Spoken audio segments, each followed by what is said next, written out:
Ini waktunya kita berubah. Capek kita semua ngulangin kasus yang sama lagi, Mas Amin. Ya, 25 tahun yang lalu kan kita yang ngomongin KKN, iya kan? Ini lebih parah lagi. Ini lebih parah lagi. Masa 20 tahun lagi kita masih ngomongin yang sama? Kapan ini bangsa maju? Jadi harus ada shock terapi, harus ada yang dipenjarain habis ini, ya, pemimpin seperti di Korea. 5 mantan presiden, 3 jenderal. 5-5-nya dipenjara karena korupsi. Hari ini gubernur, presiden, perdana menteri di Korea kagak ada yang berani ngaco-ngaco, sibuk ngurusin rakyatnya, makanya rakyatnya maju. Indonesia perlu shock terapi karena penyakit KKN ini udah ganas selama Jokowi dibiarkan berkembang biak.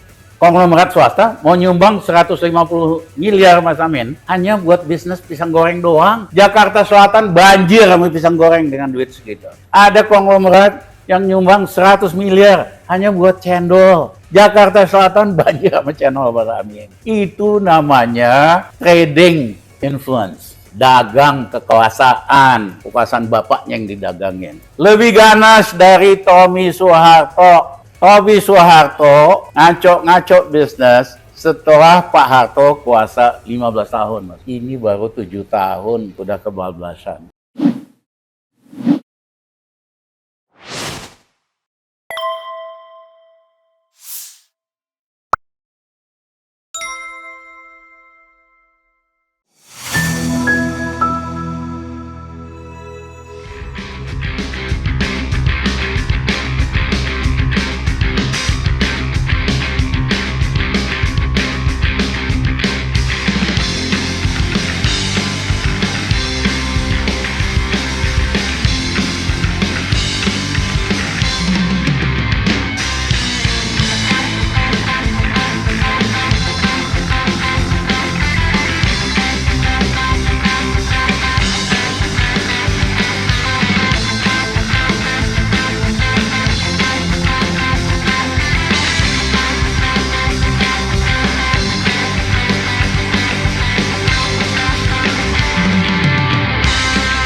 Yang penting itu kan kesamaan hati dan pikiran.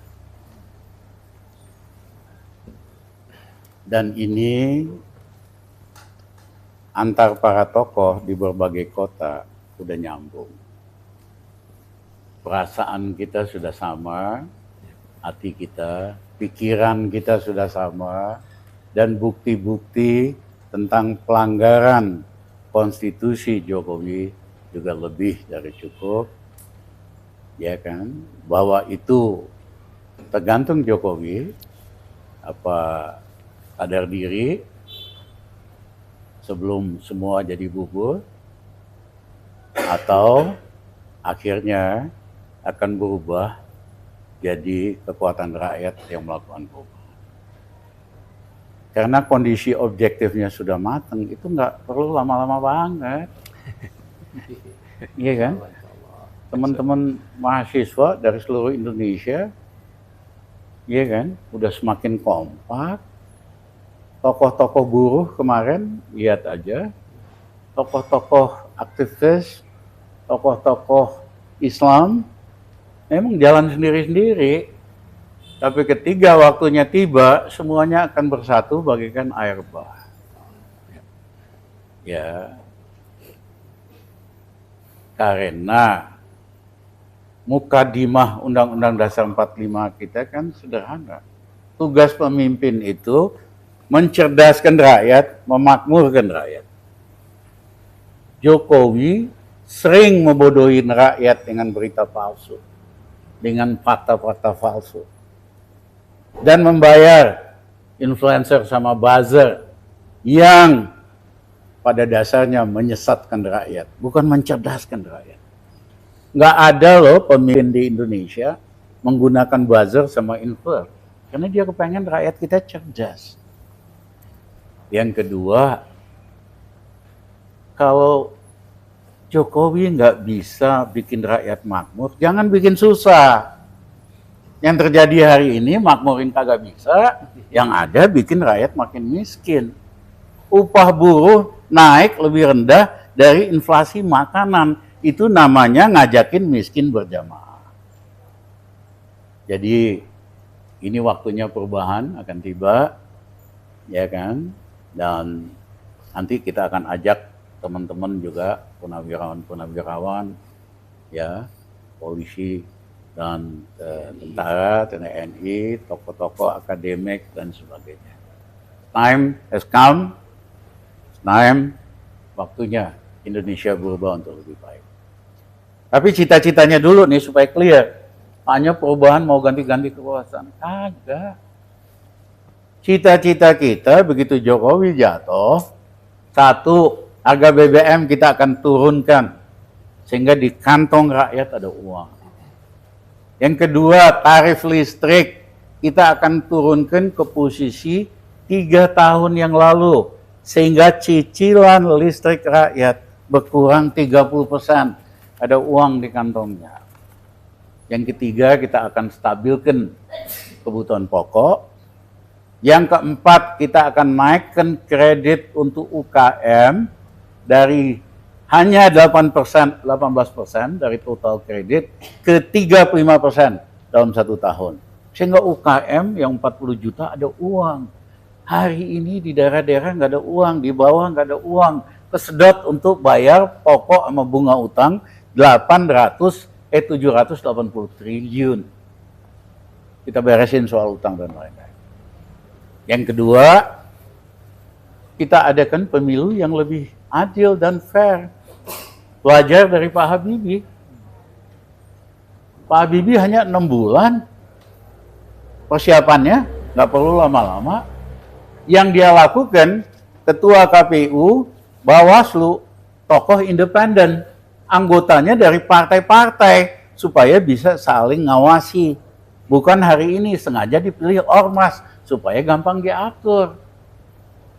Yang ketiga, tidak ada lagi threshold, sehingga pemilihan presiden, gubernur jadi lebih kompetitif, faktor uang lebih berkurang, dan yang terakhir, nggak ada lagi tuh box dibawa dari TPS ke kecamatan, disitulah kecurangan dilakukan. Nanti dari TPS 85.000 langsung ke satelit, rakyat monitor lewat handphonenya. Biayanya pun sepertiga dari yang mereka minta biaya buat 2024 90 triliun. Kita udah hitung cukup 30 triliun. Jadi teman-teman, itulah arah perubahannya. Ini waktunya kita berubah. Capek kita semua ngulangin kasus yang sama lagi, Mas Amin. Ya. Iya. 25 tahun yang lalu kan kita yang ngomongin KKN. Iya kan? Ini lebih parah lagi. Ini lebih parah lagi.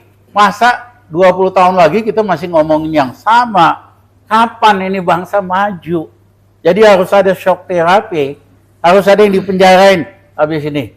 Ya, pemimpin seperti di Korea. 5 mantan presiden, 3 jenderal.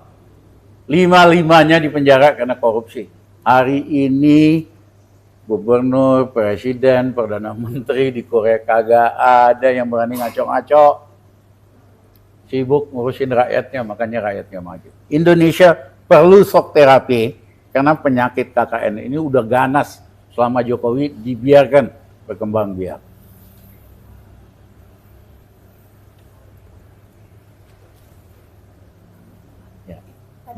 Dari mana? Dari Metro TV. Metro TV. Izin boleh dipertegas lagi Pak, tokoh-tokoh yang nantinya hendak diajak, mungkin boleh disebutkan tadi kan Jenderal, Purnawirawan TNI, militer dan sebagainya, tapi sejauh ini yang sudah memastikan untuk ikut bergabung sama Pak Nanti pada waktunya akan Ya, disampaikan. ya betul. Ya. Berarti masih dalam. Ya. Enggak. Sebetulnya kan komunikasi selama setahun terakhir berjalan. Mas Amin keliling-keliling ke seluruh Indonesia, saya juga ke seluruh Indonesia, ketemu profesor-profesor di Jogja, di Solo, di Surabaya, di Makassar. Pada dasarnya mereka sudah sepakat, perubahan perlu. Misalnya dosen-dosen, rektor, ketua yayasan, universitas-universitas swasta, udah capek. Lebih dari setengah mahasiswanya kagak bayar 2 tahun. Ya, yayasannya bleeding. Dia pikir Jokowi bisa nyelesain ekonomi, mahasiswa normal lagi bisa bayar. Kagak. Itu profesor-profesor, rektor-rektor bilang, Mas Rizal, lebih cepat lebih bagus dah. Ya, supaya mahasiswa bisa normal lagi, kita bisa hidup normal lagi. Jadi kali ini banyak profesor universitas yang akan ikut dalam dinamika perubahan. Yang kedua, KKN zaman Jokowi ini lebih ganas, lebih vulgar dibandingkan zaman Pak Harto. Kita kan semua dibikin susah sama Pak Harto. Dan Pak Harto sangat otoriter, musuh-musuhnya disikat, betul, tapi di hatinya masih ada rakyat. Makanya uang dari migas, rezeki dari minyak bumi gas, sama Pak Harto dibikinin SD Impres, dibikinin puskesmas, dibikinin buku gratis, dibikinin pasar Impres, hatinya masih ada buat rakyat. Pemimpin Indonesia setelah Pak Harto juga kayak gitu, masih ada hati rakyat. Ya, bahwa yang besar menikmati, iya. Tapi mohon maaf, di hati Jokowi tidak ada rakyat. Tampangnya sangat merakyat. Kita ketipu dengan tampangnya. Tetapi hatinya oligarki. Dia kepengen oligarki, dia bantuin oligarki yang membayari segala macam kegiatan politiknya. Itulah yang mengakibatkan bahwa tujuan dari kemerdekaan kita, Mas Amin, tujuan dari reformasi dikhianati. Tujuan reformasi kan sederhana, tegakkan demokrasi, hapus KKN, bikin rakyat makmur. Dia nggak bisa deliver. Yang ada dia bikin rakyat semakin miskin. Ya, karena hatinya itu nggak ada buat rakyat. Tampangnya doang, selfie-nya doang sama rakyat, sama petani. Yang dia lakukan, subsidi pupuk untuk petani dihapuskan, dikurangi. Yang dia lakukan import terus. Jadi petani kalau nanam padi selama 2 tahun terakhir merugi kalau untuk dijual, kecuali buat makan sendiri. Sektor tanaman pangan tumbuhnya minus 3,19%. Artinya mengkerut. Kenapa? Karena apa yang dia pidatokan pro petani, selfie sama petani, hanya slogan dan pencitraan doang. Kebijakannya anti petani. Beda sama Pak Harto, beda sama Gus Dur, dan yang lain-lain. Jadi saudara kawan-kawan, yang ketiga dia bangun dinasti KKN. Anak-anaknya ini KKN semua, dari mana? Ya,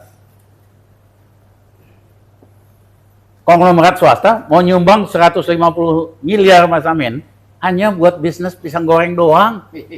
Jakarta Selatan banjir sama pisang goreng dengan duit segitu. Ada konglomerat yang nyumbang 100 miliar hanya buat cendol. Jakarta Selatan banjir sama cendol Mas Amin. Itu namanya trading influence. Dagang kekuasaan bapaknya yang didagangin. Lebih ganas dari Tommy Soeharto. Tommy Soeharto ngaco bisnis setelah Pak Harto kuasa 15 tahun, Mas. Ini baru 7 tahun udah kebablasan.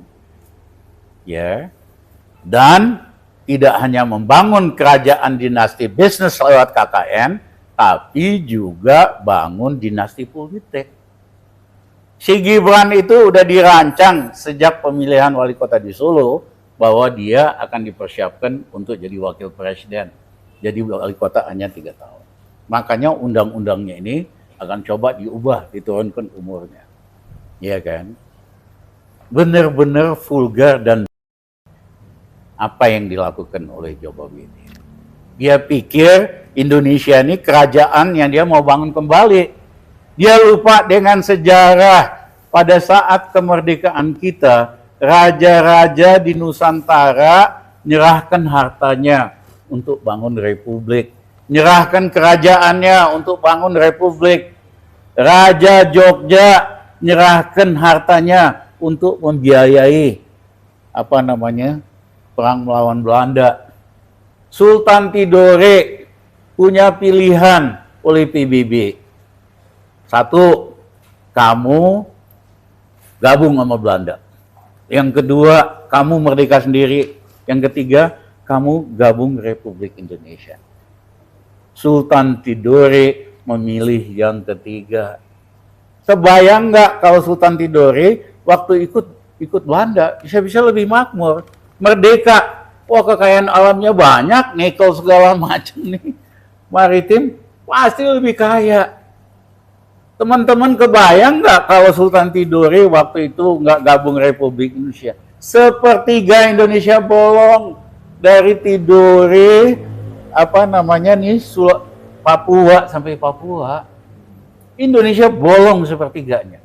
Jokowi nggak ngerti sejarah, tidak pernah belajar sejarah yang benar, tidak ngerti bahwa tokoh-tokoh kemerdekaan kita berjuang dengan keringat, darah, supaya bikin republik.